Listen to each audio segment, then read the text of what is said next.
did you do?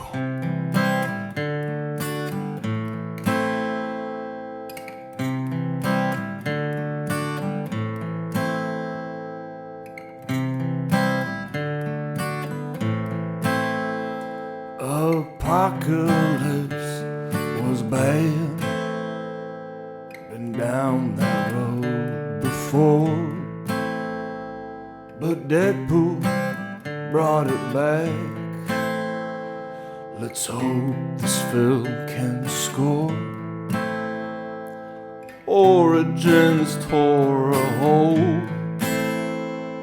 in my heart and in yours, but I will not lose hope, 'cause when it rains it pours, and we can have it all.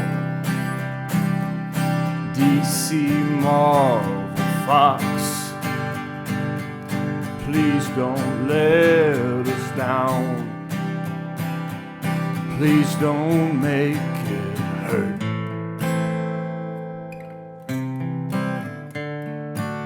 She's very much like you. Very much like you.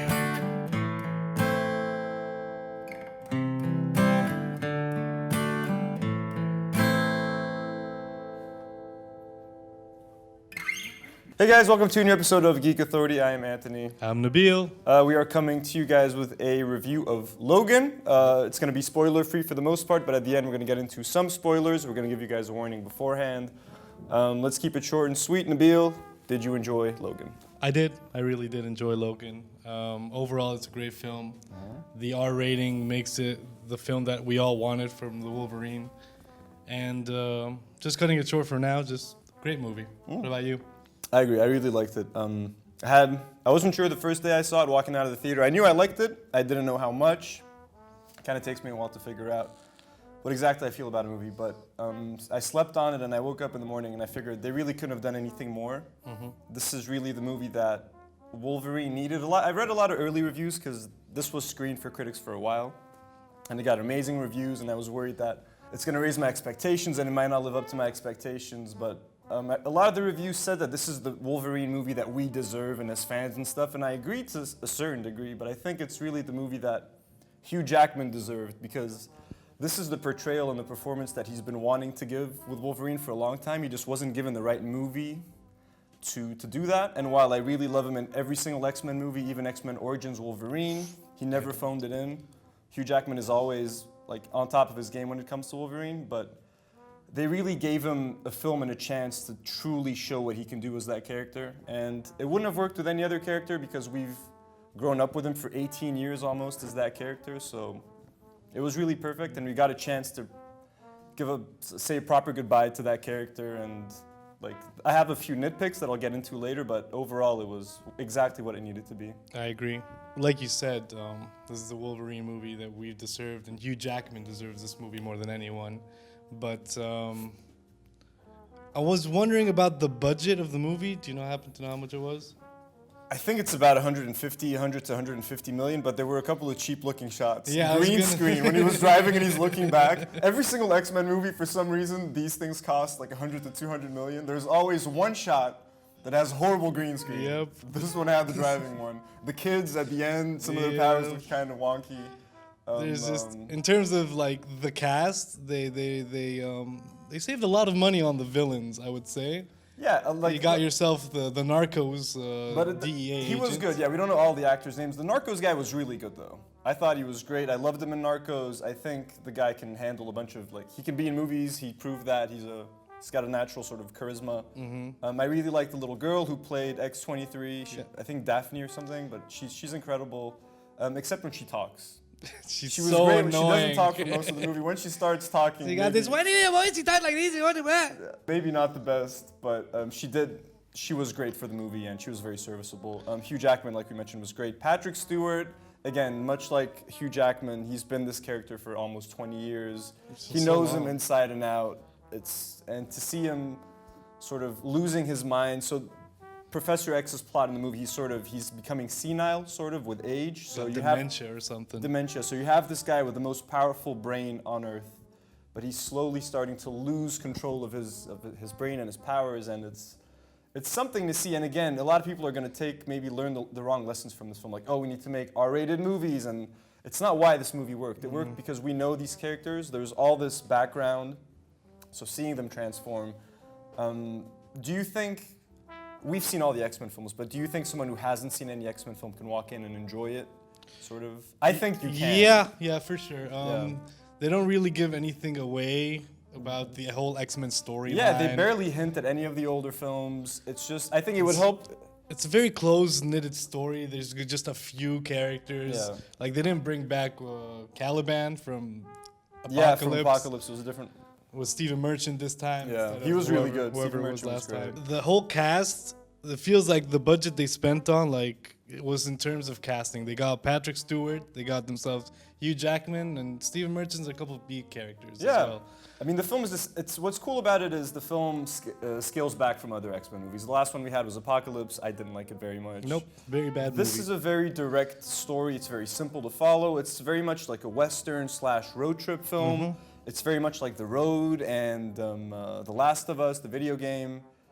Very much like the last Yeah, one. mixed in with characters that we know like Wolverine and X-23 and Professor X. I definitely think if you haven't seen any X-Men film, you can walk in and enjoy it because it tells a very self-contained story. But if you've seen all the other X-Men films, you're definitely going to get more out of it because you know these characters and you're going to have a lot more attachment. So in that sense, I think it's definitely...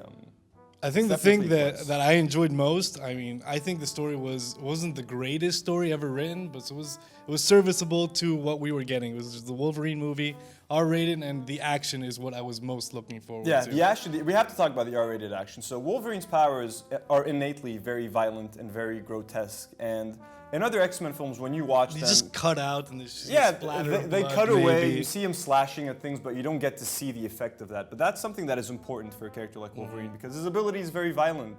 I mean, he's got knives that come out And of his he's hands. murdering people left He's and slashing right. people left and right, and it does a disservice to the character when you don't see the aftermath, you know? So it helps to see that arm chopped off, the claws going through someone's head. And you see a lot of claws going through people's heads in Logan. Yeah, you do. But it's important to see because that's what he sees, and he has to live with It those has a actions. psychological effect on him. Exactly, and on you can him. see that throughout the And movie. The audience should be sort of allowed into that too, For sure. you know. And kids also who idolize these characters need to know that sometimes it's kind of fucked up having these abilities, and it's not cool necessarily to be Wolverine. So he's trying to run away from that, and he's trying to change himself, and it's.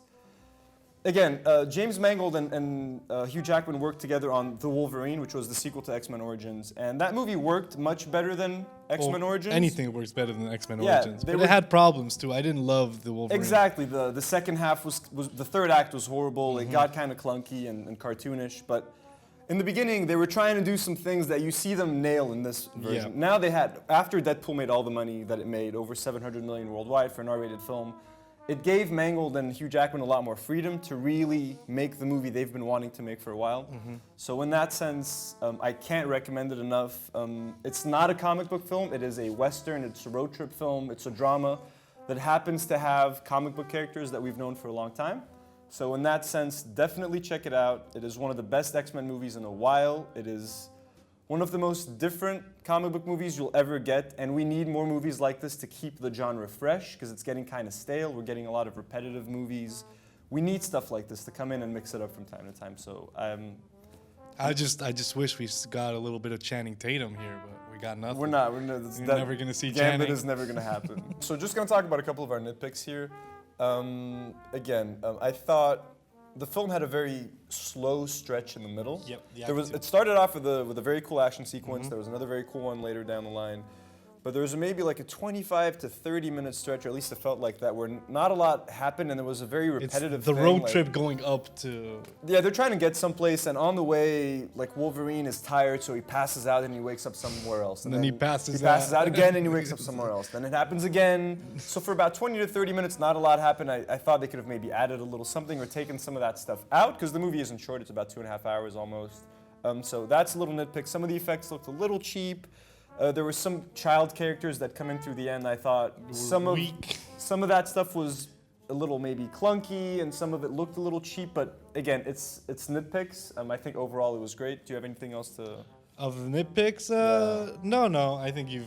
That's pretty much it. And another thing is the continuity. So there are some big moments that happen in the film, and I felt that I had less. We'll get into more details in the spoiler section, but I felt that there wasn't as much of an emotional impact because the timeline is so convoluted in these films. God knows what the timeline is Yeah. anymore. Like, I'm happy that this film is doing its own thing. It's telling its own story. You don't need to worry about the other films.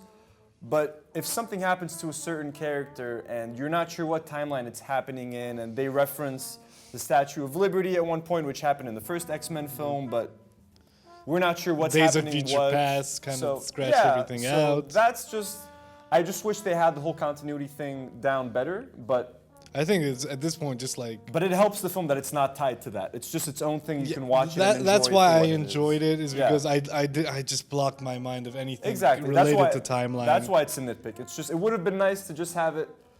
It would have affected maybe how I felt about certain scenes a little bit, but other than that, they did a very good job.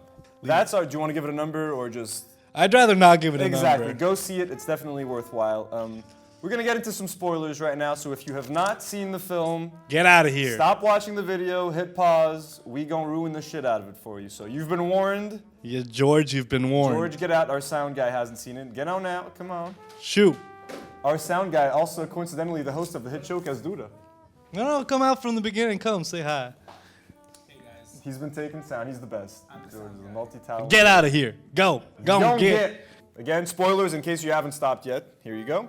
They kill off Wolverine at the end of the film. I mean, it was kind of like obvious. It's It the was last kind of obvious. Wolverine If you've movie. read Old Man Logan, actually no, but like, Even if you've read yeah, Old it Man has Logan. nothing to do with Old Man Logan. By You the can way. tell by Hugh Jackman, it's like his time is done. Yeah, he yeah. doesn't want to do this the anymore. The only similarity it has with the comic Old Man Logan is that there's Logan in the title and he's old. Yep. That's pretty much it. The rest of it is just very, very different. But they kill him off at the end, and I think that was a very ballsy move. For one, other movies have attempted it. Comic book movies, The Dark Knight Rises, they make you think they've killed Batman, but they come back at the end, he's alive. Batman v Batman v Superman. Superman, you think Superman's killed, but you have the dirt floating. Oh, what a great scene. They went all in with this one. Yeah. They took him out, they killed him. It's final, it's finite. Now, and Patrick Stewart, Professor X Everyone dies is too. dead. Now, it didn't have the emotional impact I would have liked because they made it pretty clear that this is happening in a separate timeline. It's not clear whether this is linked to the older films or not, so you can very easily tell yourself, well, this is just one timeline, I'm sure he's fine in another.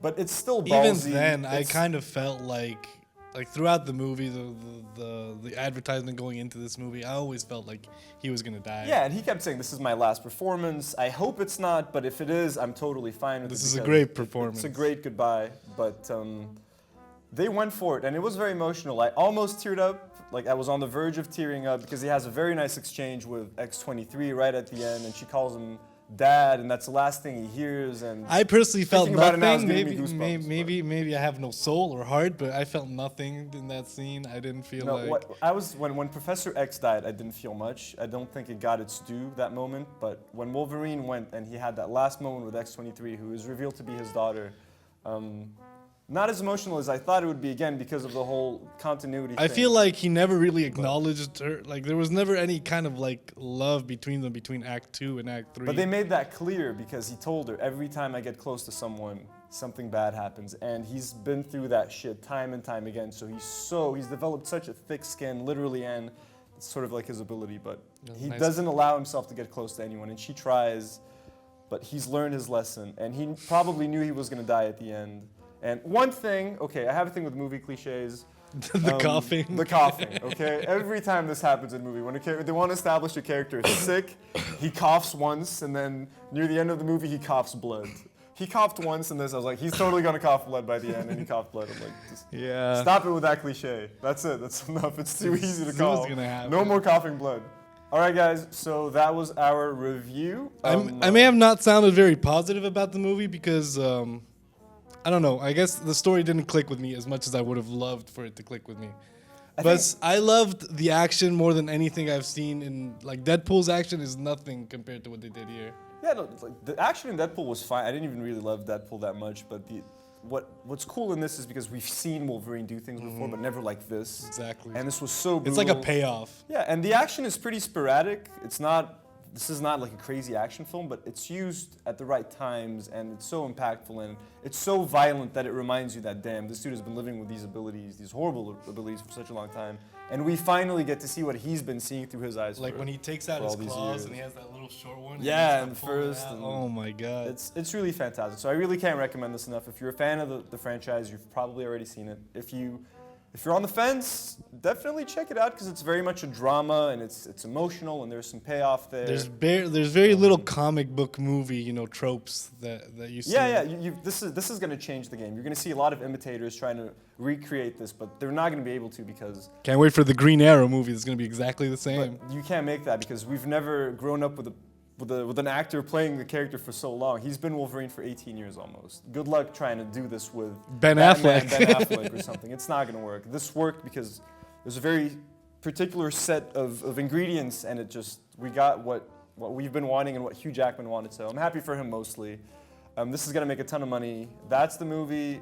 Check out our return video. We did a Sia little dance. parody chandelier dance video, so check that out. Make sure to subscribe to Heyoka Arabic. Subscribe to our other channel, Heyoka Originals, which will become something else maybe in the future. God knows. Thank let's you for plug. watching. Let's Yeah. plug the channel that we just Absolutely. ditched. Like this video, leave a comment. We will see you guys next week. Take care. See ya.